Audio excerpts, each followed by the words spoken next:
Алдагы чыгышларыбызда без сезгә путка табыну, аның асылы һәм төрләре турында сөйләп үткән идек инде.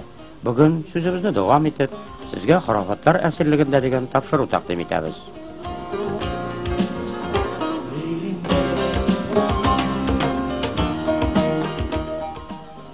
Аллаһының сүзләренә өстәмәләр кертмә диелә изге язмаларда. Әмма кеше Аллаһының сүзләрен читкә этәреп, үзе уйлап чыгарган бик күп кагыйдәләрне, дини йолаларны үти. Шулай эшләргә кирәк, булай эшләргә кирәк, тегеләй ярамый, булай ярамый дип, үзе уйлап чыгарганнарны Аллаһының сүзе итеп китереп куя. Нинди генә ярамыйлар юк. Кич кешегә акча бирергә ярамый, суга сокланып карарга ярамый, атна кич тырнак кисәргә ярамый, сөтне кояш байыгач кешегә бирергә ярамый, ничек дип сорарга ярамый, һәм башка сансыз күп ярамыйлар.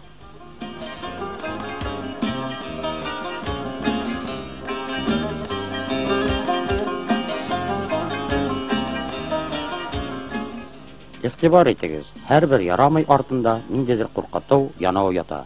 Мәсәлән, болытлы көнне мунча керергә ярамый, чөнки яшеннән куркып, пәриләр сиңа сыйналар да, яшен суга имеш. Илан елны өйләнергә ярамый, бәхетсез буласың. Тавык мие ашарга ярамый, урманда адашасың. Юынмый ятарга ярамый, югыйса йоклагач шайтан ялай.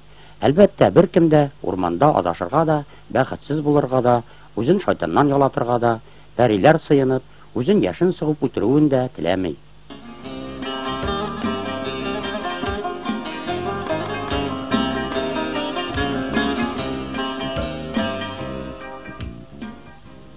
Бу куркыту янаулар артында кем тора дип уйлыйсыз? Әлбәттә, Иблис үзе. Алдау хәйлә белән бер рәттән куркыту Иблиснең иң көчле коралы. Ничек кенә куркытмый ул? Кемдер юлы уңмаудан, кемдер хурлаудан, кемдер ярлы булудан, кемдер саташудан, кемдер бәхетсез булудан курка.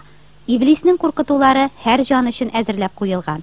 Олыларны ул бәхетсезлек, кайгы, үлем белән куркытса, балаларны үсми каласың, авызың кутырлый, җен чакырасың кебек янаулар белән үзенең әмерләрен үтәргә мәҗбүр итә.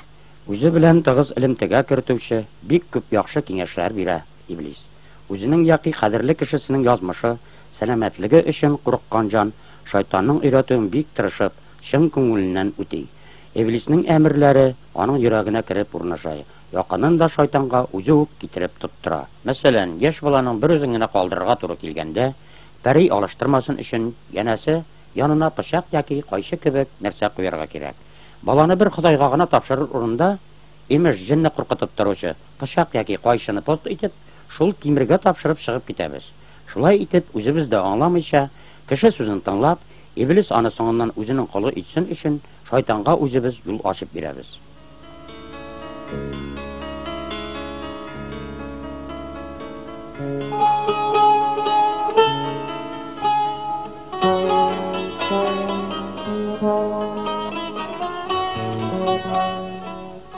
Төрле имеш-мимешләр, юраулар, ярый-ярамыйлар белән Иблис һәр кемне алдап һәм куркытып үзенең ятмәсенә төшерергә, аны мәңгелек богаулар белән бәйләргә тели. Аның әсиренә әйләнгәнен кеше хәтта аңламый да, чөнки аның аңын шайтан томалаган. Ул дөм караңгыда яши. Куркыту кылычы астында явыз аны нәрсә теләсә, шуны эшләтә. Башта шайтан аны үзенең әйткәннәренә колак салырга, үзен тыңларга өйрәтә, аннан соң вак-төяк йомышлар куша башлый, ә соңрак им-том, сихыр, тылсым кебек пычрак эшләргә батыра.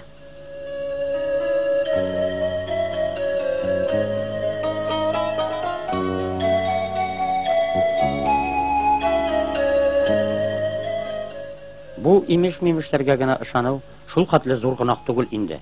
Мин аның барысына да ышанмыйм, дияр бәлки кайберәүләр. Аллаһы алдында гынахка керү өчен барысына да ышанмасаң да була. Берсенә колак салуың да җитә. Чөнки гынахның зуры да гынах, кечкенәсе дә гынах, һәм ул барыбер тамакка китерә диелгән язмаларда. Харафатларга ышану путка табынуның бер төре. Ул Аллаһка ышануны күрсәтмәй, бераз Аллаһка, бераз шайтанга ышанмыйлар. Аллаһка тугры булган җан шайтанга ышанмый һәм аның сүзләренә колак салмый. Эй Худай, үземнең бар тормышымны синең сүзләреңне үтәргә буйсындырырга карар кылдым. Кеше уйлап чыгарганнарны күрә алмыйм, ә синең кануныңны яратам. Син минем коткаручым һәм калканым, мин синең сүзеңә өметләнәм, ди Давыд пәйгамбәр.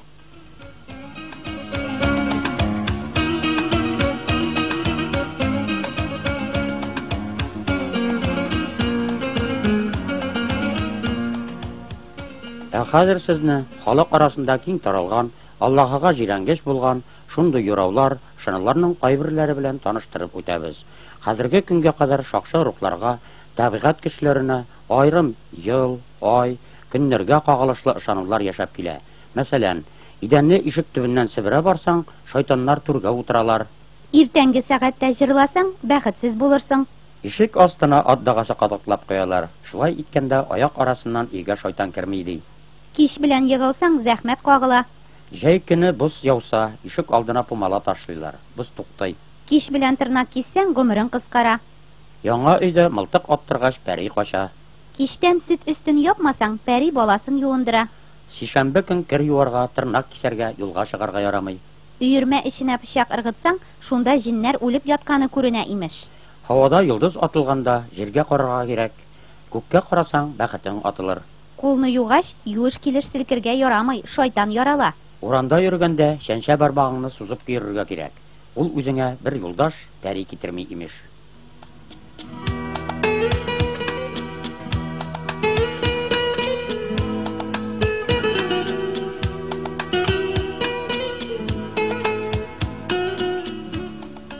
Күп кенә ышанулар, үләннәр, агачлар, хайваннар, кошлар белән бәйләнгән. Мәсәлән, юл аркылы кара мәче чыкса, юлың уң булмый. Бәлә казага каршы әтәч тавык булып кычкыра. Каенны өй янына утыртсаң, кайгы була. Балыкны тоткач санарга ярамый, бәрәкәте бетә. Алдыңа үрмәкеш аулап төшсә, хат килә. Козгын кычкырса, авылга бәлә каза килә. Ишектән мәче белән бергә чыксаң, юл уңмый. Ут чәчәген өйгә кертсәң, янгын була. Өй бүрәнәләренә усак белән каен агачы файдаланылмый. Аларны тынгысыз, авыр агач диләр. Мәче битен юса, кунак килә. Хайван сатканда юнын йолкып калырга кирәк, тукымы китмәсен дип. Каз бәпкәләре чыккач, йомырка кабакларын озын чыбыкка тезеп, шырма кыегына кыстырып куялар. Бәпкәләр югалмый. Эт уласа бәхетсезлек була. Кәлтә елан үлә торган кешене генә чага икән. Йортта эт җир казыса мәет, шикерткә сызгырса янгын, таракан качса ачлык. Ярканат канаты белән берәр кешегә кагылсаң, ул сине ярата башлый ди. Ялгыз агач янына шайтан оялый. Яшен вакытында аңа якын барырга ярамый имеш.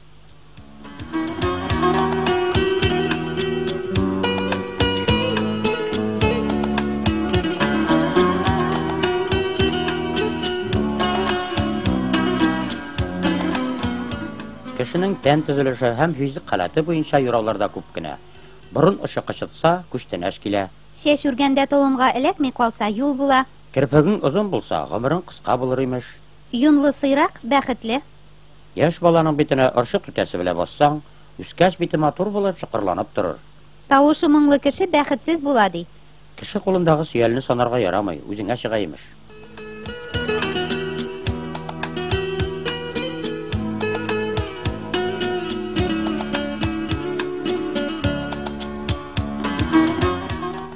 Тормыш көн күреш фактлары буенча, мәсәлән, шундыйрак юраулар киң таралган. Туз түгелсә, кычкырыш була. Матча турына ятсаң, саташасың. Яше тулмаган баланы көзгедән каратырга ярамый, сакау була. Күмер таптасаң, нахак сүз ишетерсең. Нигез балчыгын кешегә бирмиләр, йортың таркала имеш.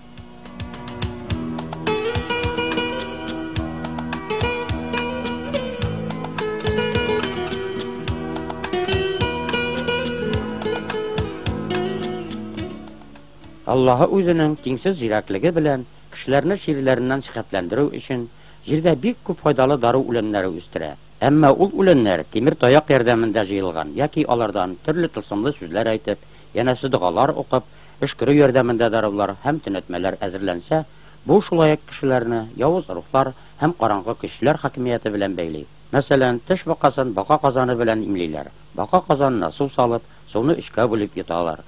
Ә күз тигән кешене гөмбә белән төтәслиләр. Гөмбәне иске мыскы чүпрәккә урап, шуны яндырып, төтесләгән вакытта төтәс хатыннан, кыздан, зәңгәр күздән, кара күздән, яшел күздән, картлардан, яшьләрдән, бетсен китсен тү-тү дигән кебек сүзләр әйтәләр. Ә менә тагын изгелек битлеге артында эшләнә торган диндар эшләрнең берсе.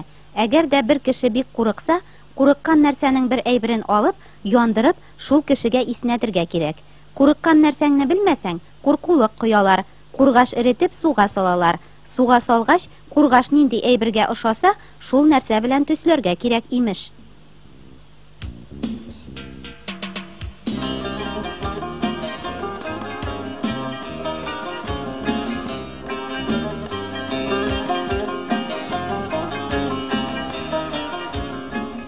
Нинди генә ышанулар, юраулар юк. Белемне эзләмәгән, Аллаһыны танып белмәгән, аның каршында гына эшләүдән курыкмаган җаннарны Ходай алдында әшәке, җирәнгеш булган эшләргә кертеп иблис сөенә.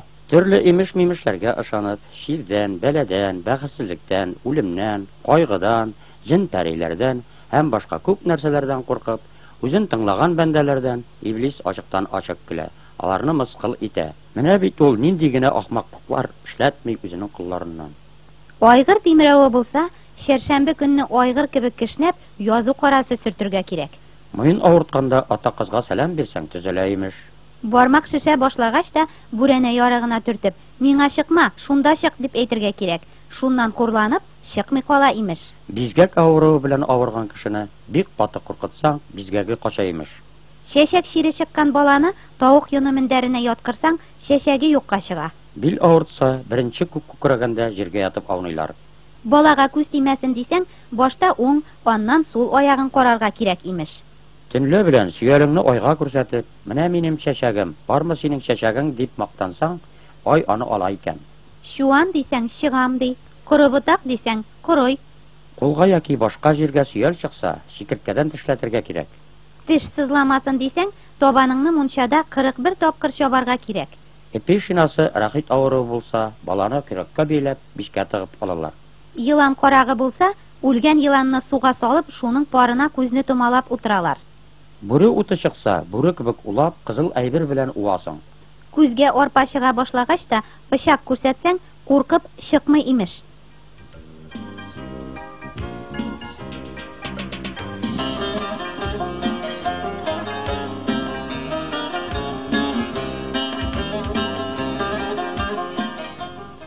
Күпме кешене төшләр белән куркытып, иблис үзенең бугавында тота. Дөрес крәбит. Нәкъ шулай булды диярсез. Әйе, шайтанга ышан гына. Сезне тамыкка алактырганчы, ул сезнең өчен барысында эшләргә әзер. Ышаныч ул зур көч. Нәрсәгә ышанасың, еш кына шул алдыңа килә дә.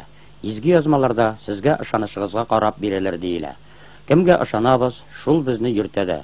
Кемнең сүзе йөрәгебезгә керә, шул безнең өчен хатта мөгъҗизалар күрсәтә. Кадерле дуслар, тик шуны истә тотыйк.